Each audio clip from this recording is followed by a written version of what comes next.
Hello and hi again, everybody. Dan John here from danjohnuniversity.com.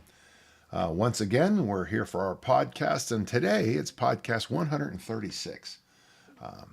It's been a lot of fun. It's weird to think how many different places in the world I've been since starting this podcast. I'm back home today after another trip, and there's a little delay on this one perhaps, but here we go. Thanks for being here. Let's get kicking in. On a personal note, I'm back to Olympic lifting again after a couple of weeks of getting back into shape and preparing for the RKC2 kettlebell course, which is a lot of windmills and bent press. And I think you have to train very carefully and specifically for that weekend. And to teach it, you have to train very specifically for it. So let's get started. And if you want to see what I'm doing in my program, Brian just uploaded the Big 15 workout for Masters athletes, and I am doing the full workout on the YouTube videos and on the site, so you can see each and every workout I'm doing. Thank you, and let's get started with the questions. Got a question from Jack. Currently, I'm practicing almost exclusively the Olympic lifts, including the clean and press, which I think if you're not an Olympic lifter, the clean and press is probably better than the clean and jerk for what most people need. Someone's going to ask the question, so I'll say that upper body hypertrophy work you get from the press is amazing. Doing the Olympic lifts, including clean and press, kettlebells, and some body weight movements, as that's where I feel I get the most bang for my buck. However, I wondered if kettlebells are ever a good substitute for the Olympic lifts altogether. Well, it's going to come down to a couple things. I always say this first. What equipment do you have? I mean, if you have, a really expensive Olympic lifting bar, your setup is world class. It's indoors. You got all the stuff you could ever think of, and your platforms are perfect, and you're around Olympic lifters. Well, then Olympic lift. If you train in a little corner of your house and in the garage or a room, and all you got's the one bell, and that's all you have, use that one bell, that one kettlebell. And then, of course, there's all the rest of us between those two. I think for most people, the kettlebell clean and press is outstanding. And of course, if you read my workouts, like the armor building workout, that's 2 double cleans, 1 double press, 3 double front squats, you're going to get a lot of benefits. I can't tell you the better or worse. The Olympic bar does stress your wrist and elbow, and even oddly your shoulder flexibility, overhead squat, front squat, a little bit more than say the kettlebell clean style. But how often do you really need hypermobile wrists? It'd be nice to be appropriately mobile wrists is what we're probably looking for. The kettlebell swing and the kettlebell snatch probably would fit in for the Olympic snatch for someone who's not competing. And of course, if you just do the whole other array of kettlebell work, you're going to get, outside of meet preparation, you're going to get all the benefits of Olympic lifting.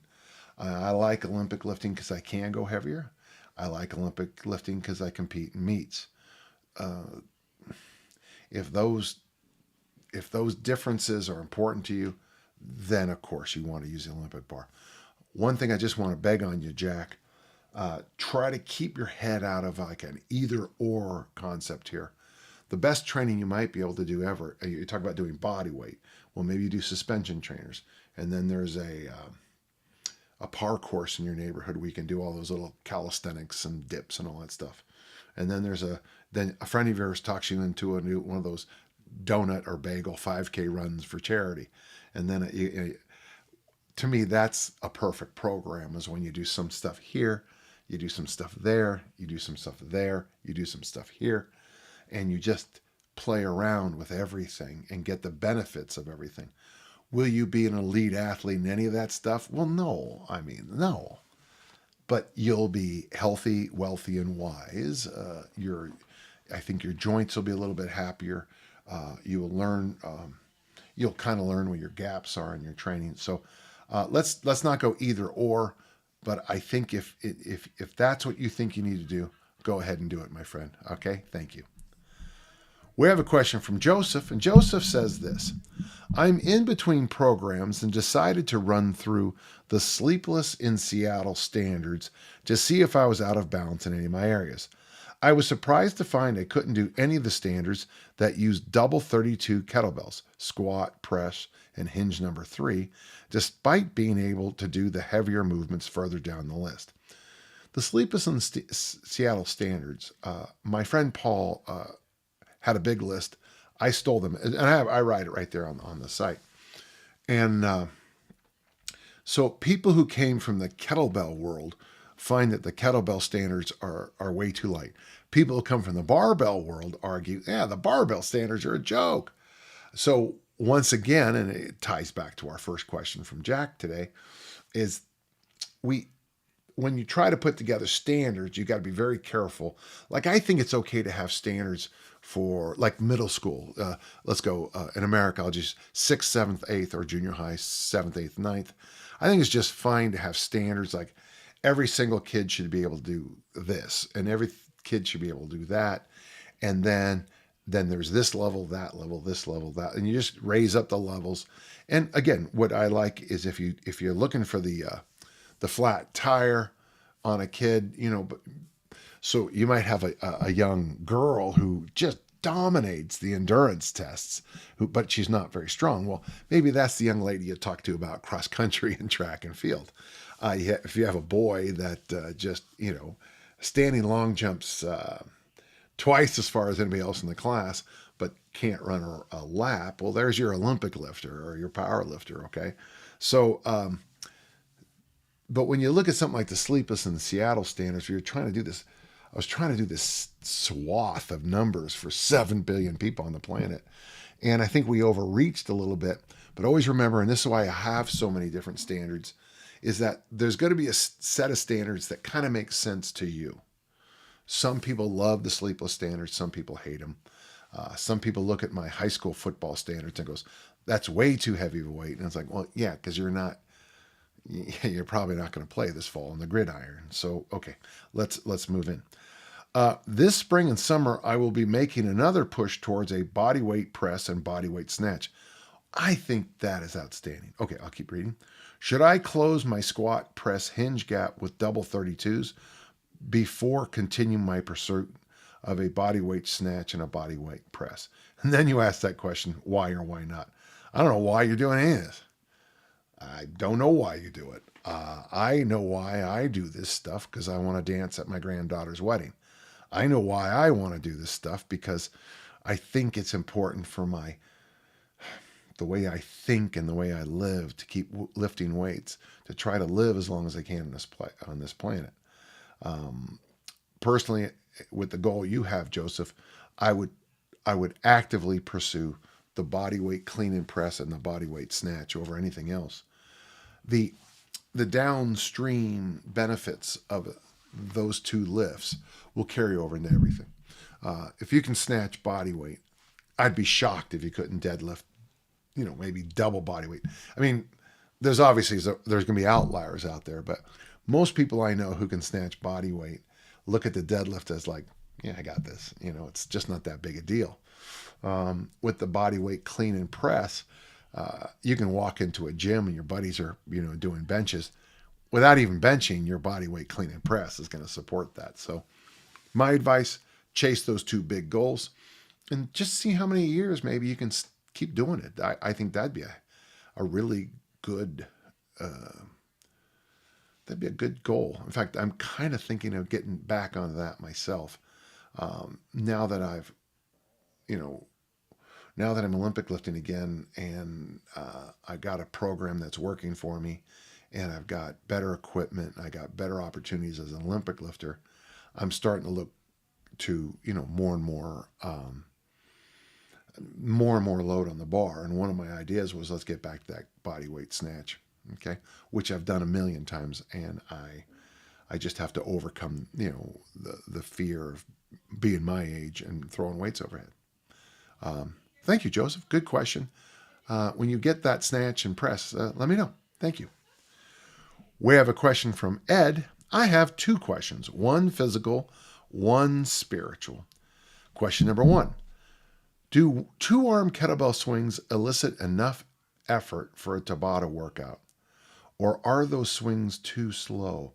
I've only found one exercise to really work in the weight room for Tabata work. Now, you can, it's the front squat, the barbell front squat.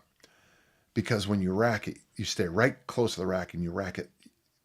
So on second 20, you go, and on second 29, you go, and you step back. And really, the distance I am on my Tabata front squat workouts is I barely clear the racks, okay? That's the issue with the Tabatas. Two-arm kettlebell swings should be plenty for to do it. I'm more concerned about the dynamic of it. I just, that means you're going to have 4 minutes of perfect swinging, and that's with big loads, and that's a lot to ask. I'm not saying you can't do it, but I'd prefer you keep looking around for another exercise. By the way, the goblet squat kind of works pretty well for the Tabata. Back in the early 2000s, we used to do those bottom to bottom ones where you that 10-second rest is sitting at the bottom, but people just ruin that very nice idea. Front squats work the best, but you try it and that makes me know. Question number 2 from Ed is this, and I found this interesting when I looked it over. Are you ready? How did you get so mellow? Obviously, Ed, you don't know me very well. I'm the youngest of the Johns. The last thing we are is mellow.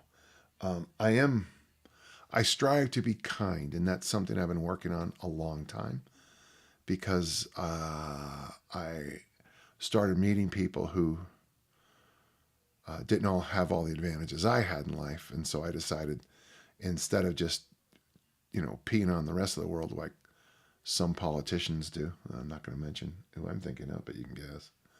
But to start, the old cliche, walk a mile in their shoes, So yeah, I mellow might not be true. I would, if a fight breaks out at a bar, you'd probably want this mellow guy on your side. Were you always like that, or did you calm down after a wild youth? Well, I'm going to a reunion pretty soon, and you can ask my classmates whether or not I was wild. Most of my friends would say I was never wild. I mean, I certainly have done, I've done my share of stupid things in life, but that's just part of, growing up. As an adult, I've done a few stupid things, but that's just, mistakes. I don't know. I would say this, Ed. The number one thing I strive for is integrity. I was sitting next to a movie star, serious movie star yesterday on a flight home, and I remained who I was. I've been with archbishops and cardinals of the Catholic Church, and I tried to be this guy here. I've been with some of the greatest athletes on the planet, and I try to be this guy here. Some of the greatest coaches. I've had the chance to meet lots of famous people, lots of movie stars, Broadway stars, oddly, which is weird considering what I do. But I always try to remain this person. And that would come a lesson from my mother, Eileen Barbara McCloskey John of blessed memory, who believed that integrity was being the same person in every situation. And I try to do that. And if you do that, things work out well. Like if I get a bad call from an official, I don't yell at them. I try to walk a mile in their lifting boots or something. But interesting question, okay? And thank you. Got a question from Richie. Richie says this: I work in a physiotherapy rehab clinic. Myself and one of the physios were having a discussion. Oh my God, this is already frightening me. The other day about how to train people who haven't had any training at all and are very skinny and weak. I would like to know what you think about getting them stronger in terms of rep ranges. Not talking about rehabbing them, just general strength training. That's actually It's an interesting question in this day and age because when I was young, nearly every book, weightlifting book, and they're here and they're over there and they're all throughout my little library in there. Most of the books assumed that you were a beginner, and I still think that what I learned from my first weightlifting book, written by Ted Williams with the Sears barbell,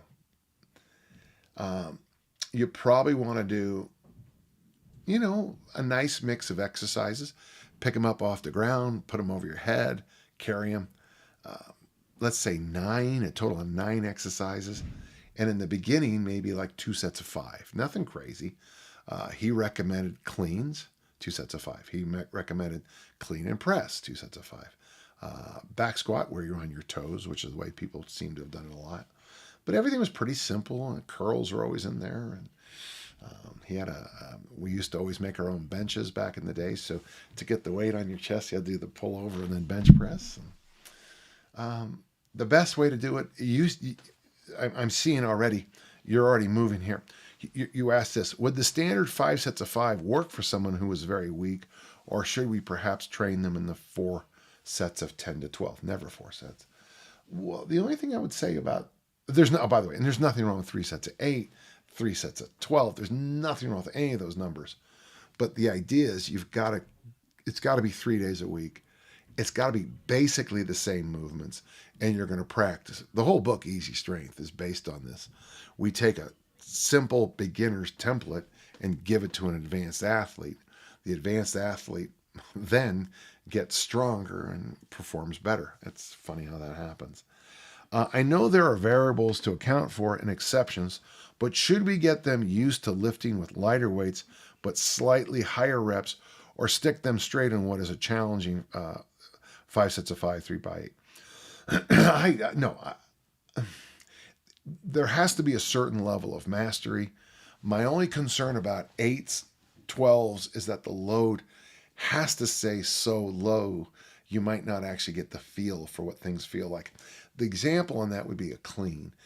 Until a man cleans, a male cleans about over 200 pounds, they can get away with a fast deadlift, jump, reverse curl.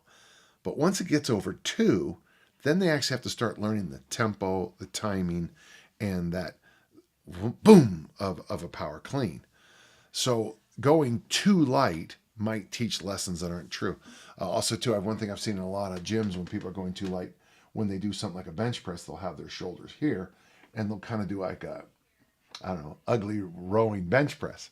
Well, any kind of load at all will pin those shoulders, into that nice packed position. I think anything you do is going to work. If you do it 3 days a week, you repeat the same exercises for a while, maybe up to 6 weeks. Intelligently and gently add load. You add load when it feels light, and many people will say it feels light. Strive for good. For example, on a bench press, the bar should touch the chest. On squats, you should, the knees and hips should bend at some level, not what I see in some gyms.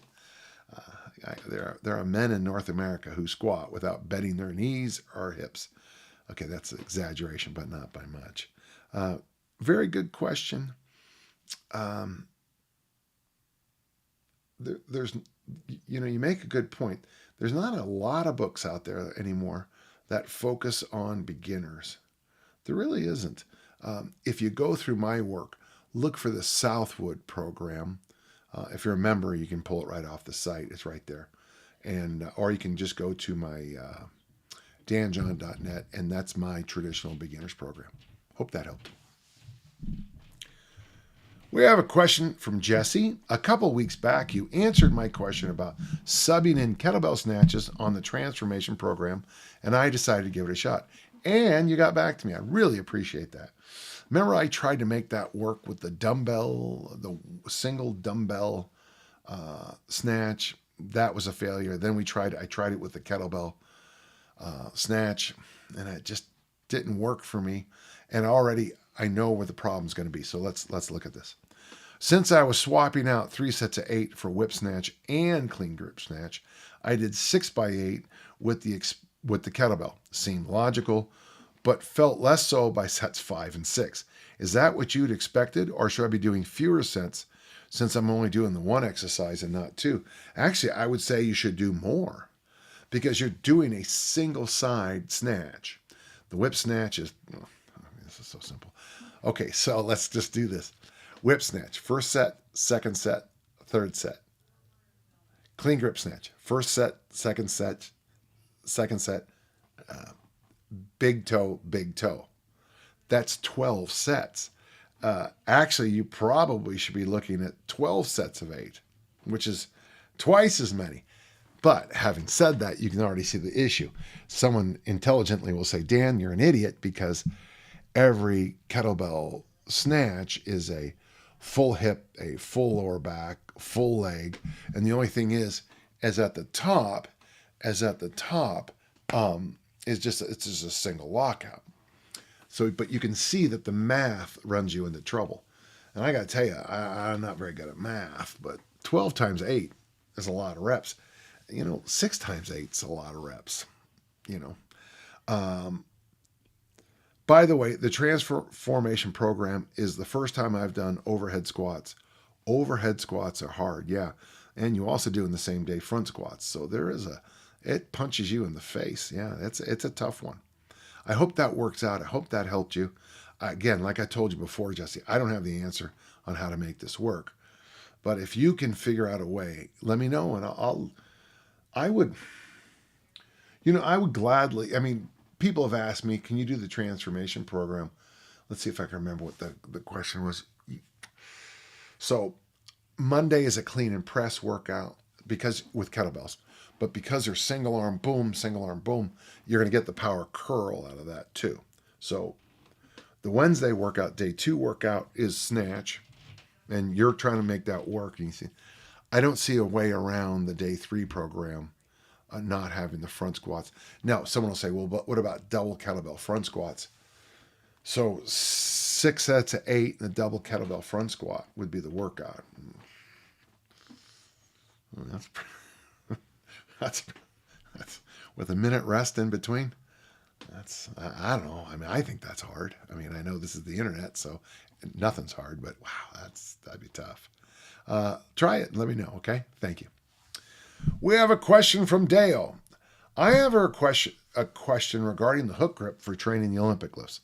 On danjohn.net, you have a short blog post, an article on hooking, in which you mentioned reading Tommy Kono's book has caused you to change your thinking from, by the way, he's the guy who taught me to hook grip and then later told me to use standard grip sometimes, all the time, to alternate reps with and without the hook grip. So this is an Olympic lifting question, so just hang in there, the rest of you. That's the hook grip. Be nice to have something I will hook grip my my tin whistle. So you grab the weightlifting bar like this, and you grab your thumb with it. Tommy's point is you should do both in training and maybe even do a few sets of snatches or cleans with your thumb here, and then as it goes heavier, work it down. What I've noticed is that I tend to hook grip the first attempt on a set of 3, and then I lose my hook grip on one of the next, if I'm doing a set of 3, on one of them. And I used to worry about it, put the weight on the ground, re-grab. Now I just kind of just go with it, okay? Your mileage may vary. I'm wondering if you could elaborate more on what the benefits of not always using the hook grip or your thoughts on this have just evolved. Yeah, they've changed a little bit. And again, this is, Dale, the number of people who are listening that care about this conversation is probably just you and me. But I think there's, for most people who are learning the Olympic lifts, you've got a hook grip because it takes a while to get used to it. Man, I remember, oh my God, my hands hurt so much at night when I first started training with Dick Notmeyer. I mean, it would wake me up because it ached so hard. It ached here because grabbing that, and of course, the calluses and the burns. And I used to get this huge, like chest callus from the those barbells just hitting you on the jerks and the cleans. Just and then it seemed like it just all disappeared. So until you have that hook doesn't bother you at all, you got a hook on every rep. I'm getting a lot of irritation at the base of my left thumb near the webbing in between my thumb and index finger. So I've decided for the time not to use a hook grip on my warm-ups, which I think is fine. But I still use the hook grip once I get to the actual lifts. I think right there, Deo, I think you just nailed it. In your warm-ups, don't. Your complexes, don't. But once you start doing full squat snatch, full squat clean, do. There's your answer. I hope that helped. Thank you. We have a question from, I think it's Chiam or Kim. You always stress the importance of rest and peace. Yes. I remember you saying you buy all the gadgets that are for improving sleep quality. And it's funny, I do. In fact, I do. I buy it. If it on paper helps with sleep quality, I have it. I have a Korean bamboo pillow for meditation and sauna. Or sauna, I guess it's correct. I have the little white noisemaker. I've got the eye shades with the Bluetooth. Let me see. Let's see what else you got here. However, gadgets are, in my opinion, supplementary to the basics, namely the mattress, pillow, and sheets. Yeah, that's probably true. Yeah, sure. Well, more important than that, it's a dark room, but okay. Can you say something knowledgeable about mattresses? For example, what to look for in a good mattress and when to buy a new one? Well, that's funny. Can you say something knowledgeable about mattresses versus what I usually say, huh? Okay. I have several mattresses in my home. On the double beds, we buy the most expensive. They're called Posturepedic, I think. And I understand that there's better ones now, but they've been around a while, and I like them. I do like these memory foam ones. For a guy of my size, memory foam is good because as you lay in it, it kind of works with you, and you lose some of those little. Like I don't get on a memory foam mattress, I don't get a crick in my neck because everything just kind of falls into where it needs to be, and I keep support. In fact, it was interesting you wrote this because I'm off to buy a new pillow here as soon as I finish this podcast. I buy new pillows.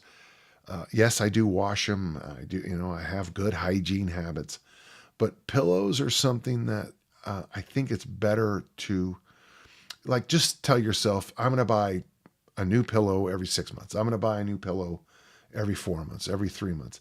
They're really inexpensive. But once a pillow kind of goes south, they don't come back. I've noticed anyway.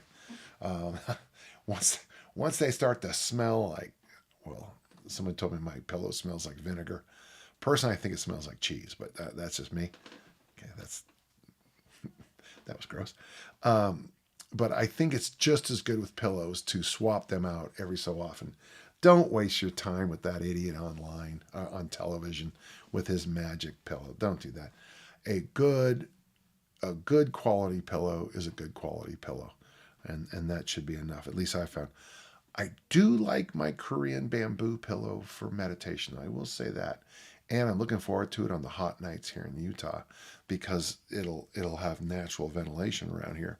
Like many people in my family, I sweat a lot at night, and my neck sweats a lot because the pillow becomes well, it's like having a fur coat on. I mean, it traps in your body heat, and of course, it's a hot night, and it traps in the sweat. Okay, and then we have a follow-up question on being sick. How to restart the Easy Strength program after being sick or being away for, say, 1 or 2 weeks. Well, if it's 1 or 2 weeks, I mean, you probably can go right back into it. It's what I call a park bench program.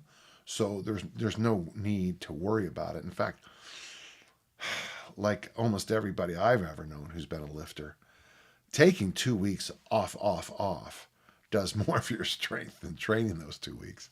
And that's just the nervous system rewiring itself. And and maybe just your recovery ability getting retweaked. Okay, we got a question from Mike. My wife and I are expecting our first kid in October. Congratulations. Do you have any advice for a first-time father? Well, it's funny. I answer this question a lot. Okay. Also, how do you get in workouts with an infant? Well, ideally, you sleep when they sleep. I mean, that's the biggest workout you're going to have is getting your sleep in. That's your number one job, man, is getting your sleep in. So what I did when Kelly and Lindsay came along is that's when I started doing things like the transformation program. 3 sets of 8, 2 exercises, 1 minute rest. Workouts lasted 14 minutes.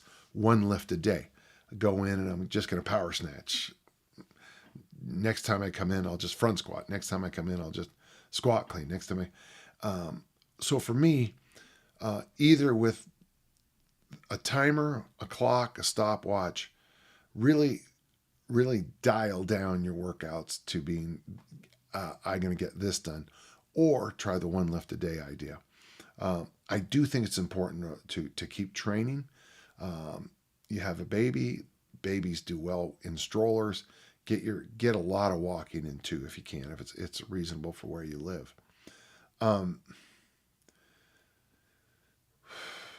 You got to you and the mom need to take care of your own selves, your own. The mom is going to have some issues post pregnancy. She needs somebody who knows pelvic work. Sarah Smith is the person I go to. She's very good with this kind of thing.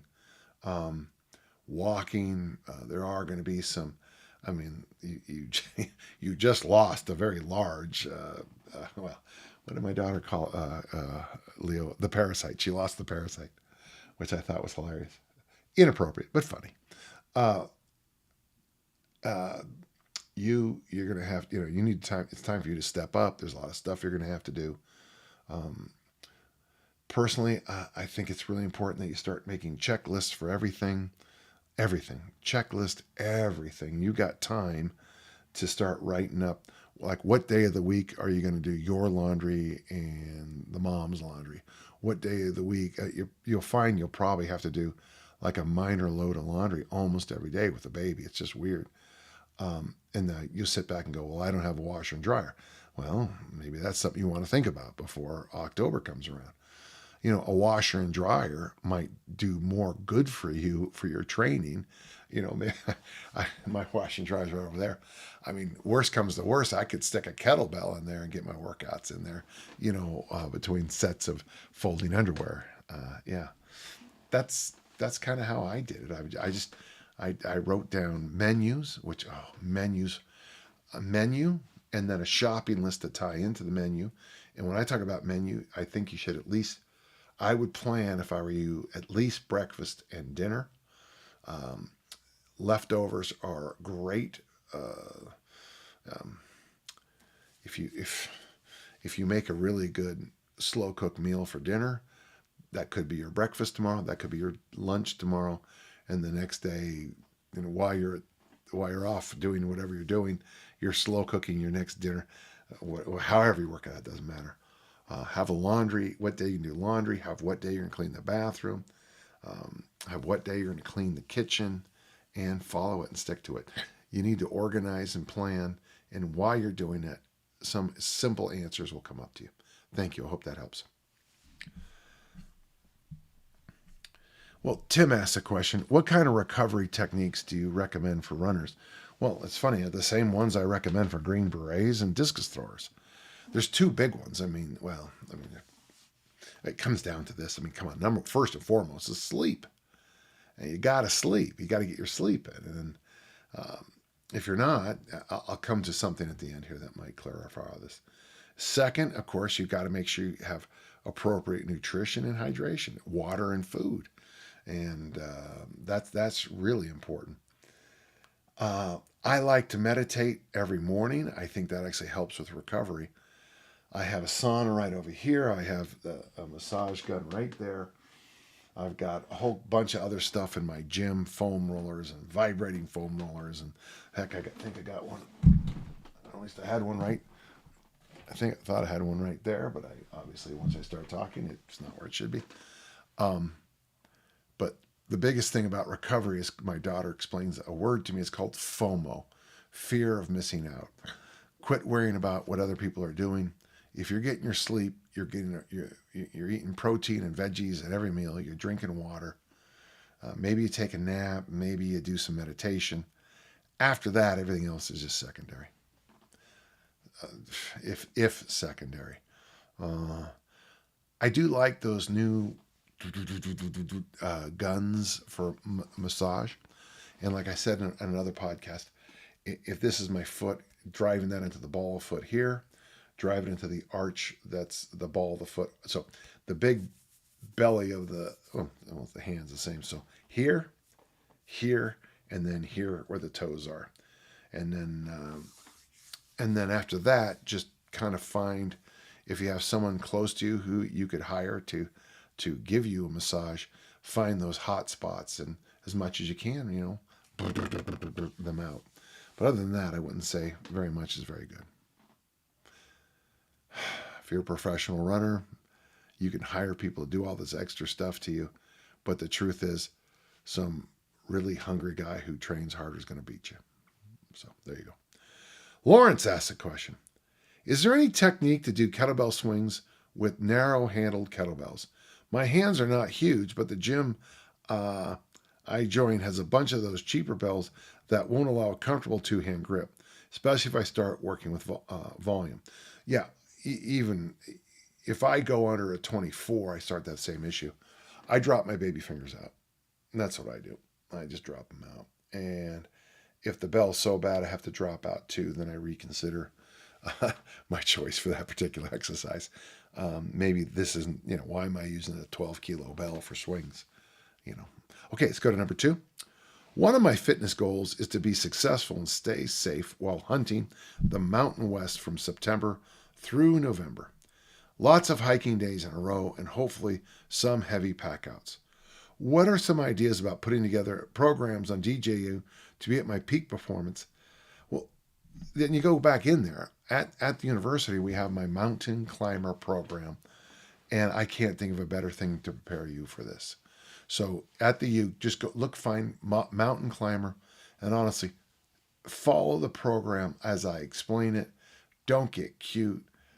Everybody who's done it has always come away saying it's really good prep for, non-insane mountain climbing. Now, obviously, if you're climbing Mount Everest without oxygen and no shirt, well, maybe you want to do something different to prepare. But for the most of us who are just kind of hiking around the Uintas or stuff, that'll be enough for you, okay?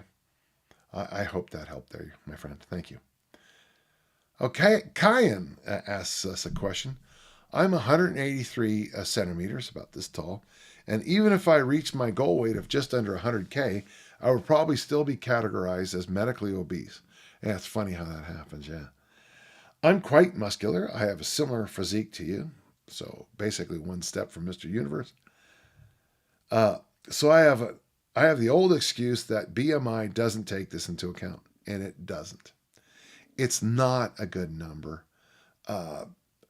Good doctors like mine don't use it at all.